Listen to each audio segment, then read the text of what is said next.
오늘 잠언 13장 말씀은 훈계를 받아들이는 것이 지혜이다. 그리고 여러 지혜 있는 모습들에 대하여 말씀하고 있습니다. 먼저 본문에서는 가르침을 받아들이는 것, 꾸준함을 듣는 것의 중요성에 대하여 본문 1절은 말씀합니다. 아무리 좋은 약이 있어도요, 그 약을 먹지 않으면 소용이 없고, 아무리 영양가 있고 맛있는 음식이 있다 할지라도 그것을 내가 맛보지 아니하면 소용이 없듯이 지혜의 말씀이 내 주변에, 내 가운데 충만하게 있어도 그것을 내가 듣지 아니하고 내 마음에 받아들이지 않으면요, 아무 소용이 없는 것입니다. 그릇에 물을 받기 위해서는요, 먼저 물을 받을 수 있도록 그릇을 준비해야 하듯 지혜롭게 살아가기 위해서는요, 먼저 듣는 자의 모습으로, 그리고 받아들이는 모습으로 준비되어 있어야 한다는 것이죠. 어떻게 들어야 합니까? 사람의 마음의 교만은 멸망의 선봉이요, 겸손은 종교의 계잡이라고 했습니다. 교만은 나의 귀를 닫게 해요. 거만함은요, 오만함은 듣기를 거부하게 만듭니다. 귀를 닫아버려요. 그렇기 때문에 그런 자는요, 망할 수밖에 없습니다. 하지만 겸손한 자는 귀를 엽니다. 들을 준비를 갖춥니다. 처음엔 듣지 않았더라도 돌이켜서 다시 듣는 길로 나옵니다. 그런 자에게는 사회뿐만이 아니라 영광이 뒤따라요. 지혜의 말씀은 달지만요, 또 때론 달게 느껴지지 않을 때도 많습니다. 나를 잘못된 것에서 돌이키게 만들고, 나를 변화되게 만들고, 죽어가는 것을 살게 만들기 때문에 그 말은 써요. 하지만 좋은 약은 씁니다. 그 지혜의 말씀이 나의 마음에 듣기에 부드럽지 아니하고 내 마음을 찌른다 할지라도 그 말은요, 곧 나를 살게 하는 것이 되기 때문에 우리는 겸손하게 사람의 말도 듣고 하나님의 말씀도 우리가 잘 경청함으로 나아가는 것, 그것이 곧 지혜의 근본이라는 것을 우리는 기억하기를 원합니다. 7절은 물질에 빗대어서 이렇게 말씀해요. 스스로 부한 채알도 아무것도 없는 자가 있는 반면에 가난한 채알도 부한 자가 있다. 이 말씀을 통해 깨닫는 것은 외적으로 보이는 것만이, 눈으로 내가 보는 것만이 다가 아니고, 보이는 것만이 다 진실이 아니고 겉과 속은 다를 수 있다는 것입니다. 이것을 다른 상황에 적용해 보면요, 겉으로 드러난 것으로 사람을 섣부르게 내가 평가하는 것도, 선입견을 가지는 것도요, 다 이런 모습들이죠. 하나님께서는 사람과 달리 이 겉이 아니라 내면을 보신다고 하시는데, 정작 사람은요, 그와는 반대로 겉을 더 중요하게 여기고 많이 보는 경향이 있는 것 같습니다. 겉모습에 얽매이는 모습을 벗어버리고 사람의 내면을 볼 줄 아는 그 내 눈을 갖추어서 나의 시선이 아니라 하나님의 시선으로 내가 우리의 이웃과 우리 주변에게 나아가는 그런 모습으로 보여지기를 소망합니다. 나 자신의 모습도 돌아보면 나의 겉을 꾸미는데 우리는 많이 집중해요. 근데 그게 아니라 나의 내면이 주님께서 보시는 올바른 모습으로 치우침 없이 동일하기를 원해요. 세상은 보이는 것으로 판단하고 기준을 세우고 그거를 승리의 공식으로 삼지만, 그걸 옳고 그름으로 판단하지만은, 겉으로 보이는 것을 내가 가지지 못하다 할지라도 나의 내면이 하나님 보시기에 아름다운 것으로 가득 차 있다면요, 재물을 쌓고 많이 가지는 것으로 만족하는 것이 아니라 하나님 나라를 구하는 마음으로 내가 이 땅에서가 아니라 하늘에서 진정 부유한 것으로, 부유한 자로 여김을 받는 그런 축복의 삶으로 변화됩니다. 그리고 그 축복이 예비되어 있는 것이죠. 8절은요, 부유한 사람은 재물로 자기 목숨을 속하기도 하지만 가난한 사람은 협박받을 일이 없다는 말씀입니다. 세상에선 부유할 때 내가 가진 것이 많이 있을수록 내가 안전하고 내가 평안할 거야 라고 생각을 하지만은 그렇지가 않다는 것이죠. 내가 많이 가지면 가질수록 내 생명의 위험에 빠질 때가 있고요, 그리고 괴로워하고 또 불안에 빠질 때가 있는 거예요. 그렇다면 가난한 자는 어떻습니까? 그런 이유로는 불안해하거나 떨지 않죠. 오히려 가난하기 때문에 얻는 유익이 있습니다. 하나님만을 바라볼 수 있고요. 오히려 부자보다 믿음의 길을 더 잘 걸어갈 수가 있어요.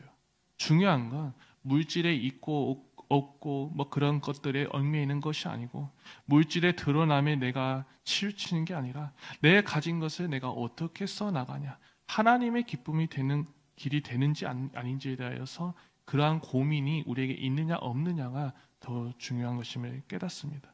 그러한 자는 목숨을 속하는 것도 협박을 받을 일에 고민하며 치우치지 않아요.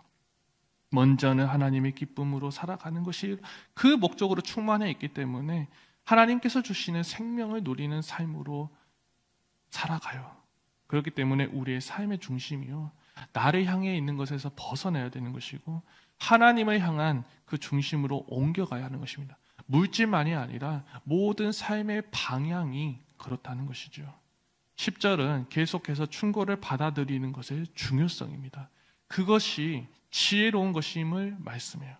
지혜는 받아들이는 것에 있다라는 사실은 변하지 않습니다. 받아들이는 자는요, 지혜로 말미암아 성장합니다. 말에 실수가 없어지고요, 지혜 있게 행동하기 때문에 쓸데없는 다툼도 없어져요. 성장의 자양분인 지혜를 받아들였기 때문에 그렇습니다. 나는 어떤가요? 사람의 말이든 하나님의 말씀이든 잘 받아들입니까? 우리는 실수할 수 있고요, 잘못 말할 수 있습니다. 하지만 돌이키고 있습니까? 혹 사람의 가르침도 잘 받아들이지 못하면서 나는 하나님의 말씀을 잘 받아듣고 있어 라고 잘못 생각하고 있지는 않습니까? 내 주변에 충고가 무엇이 있었는가? 지금 나에게 찾아 잘못된 그 충고는 무엇이 있는지, 하나님은 나에게 그동안 뭐라고 말씀하고 계셨는지에 대해서 그 음성에 귀를 기울이지 알아야 할 것이고, 분별하여 또 깨닫는 지혜가 우리에게 있기를 원합니다. 더불어 교만에서 다툼이 일어나는 건 내가 틀렸다고 인정하지 못하기 때문에 그렇습니다. 교만할 때 타인의 충고를 인정하지 못하고요, 그것이 옳고 그름을 증명하는 단계의 수순을 거쳐서 다툼으로 변질되고 확장되고 맙니다. 혹 나의 모습에, 나의 주변에, 나의 지나온 시간에, 현재에 끊임없이 다투는 모습이 있습니까? 그렇다면요, 나의 모습에 교만이 없다 할 수 없습니다. 내가 그동안 쌓게 한 싹, 내가 키우고 있던 싹, 그게 무엇이었는가? 무엇을 자라나게 방치해 왔는지를 돌아보고 그 교만을 내려놓기 위하여 우린 주님께 간구하는 것이고요, 그 연약함에서 벗어나고 발전할 수 있도록 우리는 주님께 간구해야 합니다. 하나님과 사람 앞에 겸손한 모습으로 선을 이루어 가야 합니다. 마지막으로 24절을 보겠습니다. 매를 아끼는 것은요, 자식을 사랑하는 것이 아니라는 거예요. 자식을 사랑하는 사람은 훈계를 게을리하지 않는다고 합니다. 자식에게 매번 매를 들라는 말이 아니에요. 자식에게 매를 들어야 할 상황을 찾아왔을 때 그것을 모른다 하지 아니하고 매를 아끼지 말라는 것입니다. 자식을 사랑한다면요, 사랑하기 때문에 오히려 매를 들어야 되는 것이고 훈계해야 하는 것입니다. 하나님께서 우리를 사랑하시는 방법, 사랑하셨던 방법도 그렇습니다. 사랑하기 때문에 말씀의 길을 벗어나서 악을 행하고 죄인의 길을 걸어가는 것 방관하지 아니하셨고요, 잘못을 행한 자에게 칭찬하지 아니하고 오히려 매를 드셨습니다. 경고하셨고요, 그 경고를 듣지 아니하면 징계하셨고요, 심판하셨어요. 성경은 말씀하죠. 너희가 참으면 징계를 받기 위함이나 하나님의 아들과 같이 너희를 대우하셨나니 어찌 아버지가 징계하지 않는 아들이 있으리요. 징계는 다 받는 것이거든. 너에게 없으면 사생자요 친아들이 아니니라. 너는 사람이 그 아들을 징계한 같이 내 하나님 여호와께서 너를 징계하시는 줄 마음에 생각하고 내 하나님 여호와의 명령을 지켜 그의 길을 따라가면 그를 경외할지니라. 하나님이 징계하신다는 거예요. 옳은 징계요, 옳은 매는요, 사랑이에요. 오늘날 많은 사람들이 상식보다는 비상식을 살아가고요. 옳음보다는 그름을 추구하고요. 하나님을 믿는 길에서 오히려 그 길을 잘 걸어가고 정진하는 것이 아니라 돌이켜서 하나님을 떠나는 길을 살아가고 있습니다. 무엇이 옳은 일인가? 그 기준을 제대로 교육하지 못했고 훈계하지 못했기 때문에, 때론 징계하지 못했기 때문에 일어난 현상이라는 것은요, 부인할 수 없어요. 우리는 인정해야 하는 것이죠. 매를 아끼지 않아야 하는 이유, 하나님께서 맡겨주신 우리 아이들 도덕적으로 잘 성장하고 또 무엇보다 하나님을 경외함으로 하나님 나라를 이루어가는 그 역할을 잘 감당하게 하기 위해서입니다. 면책은 숨은 사랑보다 나으니라. 마땅히 행하기를 아이에게 가르치라. 그리하면 늙어도 그것을 떠나지 아니한다고 말씀했어요. 잘못된 것이 있다면요, 바로 잡아줘야 됩니다. 그 역할을 우리가 잘 감당하길 소망하고요. 무엇보다 내가 먼저 바로 서는 것입니다. 뭐라 하기 전에 내가 먼저 옳은 모습을 보여주는 것입니다. 먼저 된 자로서의 역할을 잘 감당하는 것이죠. 그 역할을 우리가 모두가 잘 감당해서요, 하나님께 칭찬받는 우리 모두가 되기를 주님의 이름으로 축복합니다. 기도하겠습니다. 하나님 아버지, 오늘 말씀을 통하여 나의 아버지이신 하나님의 훈계, 그 징계를 꺼리는 것이 아니라 달고 오묘한 것으로 받아들여야 함을 깨닫게 하여 주시니 감사합니다. 하나님 아버지는 우리를 자녀 삼아 주셔서 늘 옳은 길로, 좋은 길로, 살아가야 할 길로 인도하심에 감사를 드립니다. 우리의 체질이 잘 듣는 자로, 겸허히 받아들이는 자로 변화되어서 하나님 앞에서나 사람 앞에서나 부족함이 없고 칭찬 듣는 자로 바로 설 수 있도록 인도하여 주옵소서. 그렇게 도우실 하나님을 찬양하며 사랑이 많으신 예수님의 이름으로 기도합니다. 아멘.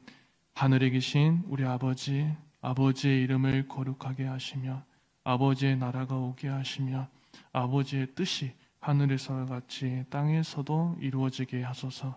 오늘 우리에게 일용할 양식을 주시고 우리가 우리에게 잘못한 사람을 용서하여 준 것 같이 우리 죄를 용서하여 주시고 우리를 시험에 빠지지 않게 하시고 악에서 구하소서. 나라와 권능과 영광이 영원히 아버지의 것입니다. 아멘. 이 시간 우리 함께 기도하겠습니다. 겸손히 듣는 마음과 겸손한 귀를 허락하여 주옵소서.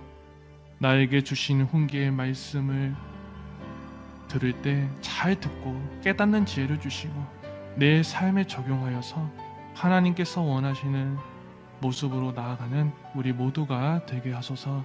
한 주간의 삶을 살아가고 있습니다. 오늘 주신 말씀 가운데 우리 승리하고 그 말씀의 자양분을 얻어서 우리 힘내서 살아가게 하여 주시고 우리 성도님들의 삶이 늘 평안하기를. 아픈 환우들이 있습니까? 하나님의 놀라우신 치료하심의 역사가 위로가 있게 해달라고 우리 주님의 이름 한번 부르면서 기도하며 나가도록 하겠습니다. 주여.